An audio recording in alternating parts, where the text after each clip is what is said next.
Former senior members of the Korean Confederation of Trade Unions, or KCTU, who were accused of carrying out espionage activities under orders from North Korea, have been found guilty by the Supreme Court.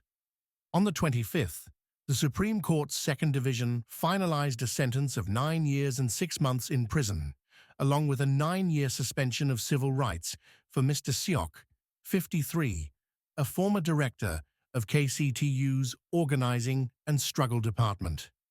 Another defendant, Mr. Kim, 49, a former senior official of the Korean Health and Medical Workers Union, also had his 3-year prison sentence upheld. Meanwhile, Mr. Yang, 56, a former deputy head of the Metalworkers Union, was acquitted due to insufficient evidence. According to prosecutors and intelligence authorities, from 2017 to 2022, the defendants received instructions from the Cultural Exchange Bureau, a North Korean body in charge of operations against South Korea. They allegedly disguised their espionage as legitimate labor activities and even met North Korean operatives in countries such as China and Cambodia. Investigators, including the National Intelligence Service, prosecutors, and police, seized a large volume of evidence during raids: 90 North Korean directives, 24 reports sent back to the North, and even encryption keys. This was described as one of the largest collections of directive documents ever uncovered in a national security law case. The court process was intense from the first trial.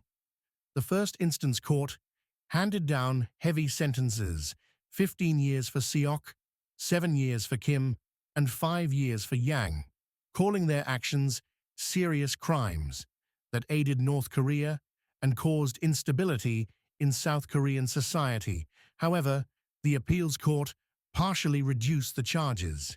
It ruled that prosecutors had failed to fully prove the existence of a structured underground organization, lowering Seok's sentence to 9 years and 6 months, Kim's to 3 years, and acquitting Yang altogether. The Supreme Court has now upheld those appellate rulings, dismissing the prosecution's appeal. The justices stated there was no legal misinterpretation in the lower court's judgment. In its ruling, the court emphasized Seok's actions were grave offenses that benefited North Korea and undermined the democratic system. Even if the entire KCTU was not controlled by such clandestine groups, individual anti-state activities still pose a serious threat to national security. This decision concludes a 2-year legal battle over the espionage case involving former KCTU leaders.